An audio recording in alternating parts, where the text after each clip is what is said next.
Kopi dulu lur, biar santai, tapi tetap fokus.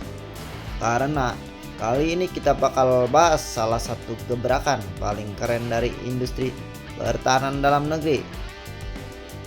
Yap, Indonesia lewat PT SAS Aero Inhan resmi sukses melakukan uji tembak sistem peluncur roket buatan sendiri yang diberi nama MLRS Arjuna. MLRS atau Multiple Launch Rocket System adalah sistem peluncur roket berganda yang bisa meluncurkan puluhan roket dalam waktu singkat untuk menghancurkan area sasaran yang luas. Kalau biasanya kita lihat BM-21 Grad buatan Rusia atau HIMARS dari Amerika, kini Indonesia juga mulai punya versi sendiri hasil karya anak bangsa. Dalam uji tembak yang baru dilakukan, MLRS Arjuna berhasil menekan roket secara stabil dan akurat tanpa kendala besar. Uji ini membuktikan kalau sistem kontrol dan mekanik buatan dalam negeri sudah semakin matang dan bisa diandalkan. Secara tampilan, MLRS Arjuna dibangun di atas truk KAMAZ 8x8 kendaraan militer asal Rusia yang terkenal tangguh di segala medan. Sistem peluncurnya membawa 40 tabung roket kaliber 122 mm mirip dengan BM-21 Grad, tapi sudah dilengkapi dengan sistem kontrol digital serta navigasi otomatis modern.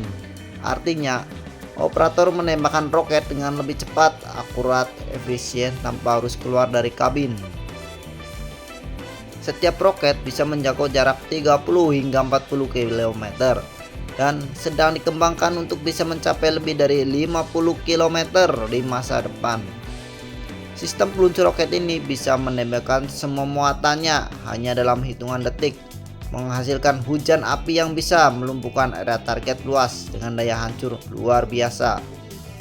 Yang menarik, MLRS Arjuna juga sudah mengadopsi sistem kontrol tembak otomatis dengan peta digital, kompas giroskopik, dan sistem arah target terkomputerisasi. Satu unit Arjuna bisa dioperasikan oleh awak yang lebih sedikit tapi tetap mematikan.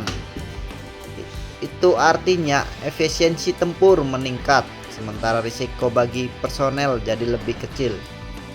Keberhasilan ini bukan cuma soal roketnya, tapi juga bukti nyata kalau industri pertahanan Indonesia makin maju. PT SAS Aero Inhan mampu membuktikan bahwa teknologi peluncur roket modern bisa dikembangkan secara lokal tanpa tergantung impor dari luar negeri. Kemandirian alutsista seperti ini sangat penting lur, apalagi di tengah situasi global yang makin nggak pasti, di mana embargo atau larangan ekspor senjata bisa terjadi kapan saja. Kalau kita bandingkan dari sisi teknologi, Arjuna memang belum sepresisi HIMARS Amerika yang punya sistem GPS canggih dan jangkauan sampai ratusan kilometer. Tapi Arjuna unggul dari sisi biaya, fleksibilitas, dan kemampuan produksi massal di dalam negeri. Dan yang paling penting, Indonesia bisa mengembangkan sistem ini sesuai kebutuhan TNI tanpa harus menunggu izin atau teknologi dari luar. Bahkan beberapa sumber menyebut MLRS Arjuna bisa dikembangkan lagi menjadi varian Arjuna Mk2 dengan jangkauan lebih jauh dan kemampuan tembak presisi tinggi. Bisa jadi nantinya Indonesia punya sistem roket jarak menengah buatan sendiri, bahkan mungkin bisa menyangi roket Astros buatan Brasil atau sistem LAR buatan Israel. Tentu masih banyak pekerjaan rumah yang harus diselesaikan, mulai dari peningkatan akurasi sistem komunikasi antar unit hingga integritas dengan drone pengintai untuk koreksi tembakan. Tapi kalau arah pengembangannya konsisten, bukan tidak mungkin MLRS Arjuna bakal jadi salah satu tulang punggung artileri roket TNI AD di masa depan. Dan bukan cuma itu, sistem ini juga bisa membuka peluang ekspor ke negara-negara sahabat di kawasan yang punya sistem roket modern, tapi dengan biaya lebih rendah. Bayangkan lur, suatu hari nanti produk buatan Indonesia bisa dipakai negara lain dalam latihan militer internasional. Keren kan?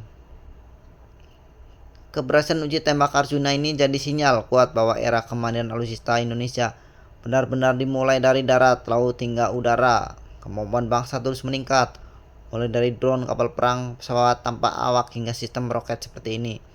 Jadi lur, sebut kopi lagi, tarik nafas bangga karena nama Arjuna sekarang nggak cuma dikenal di dunia pewayangan, tapi juga di dunia militer sebagai simbol ketepatan, kekuatan, keberanian buatan Indonesia sendiri. Salam hormat untuk semua insinyur, teknisi, dan prajurit yang sudah berjuang membangun kemandirian bangsa di bidang pertahanan. Dan seperti biasa lur, tetap dukung channel Mata Militer Ngapak biar kita sama-sama bisa terus ngintip kekuatan militer dunia, tapi dengan rasa lokal yang ngapak abis. Terima kasih.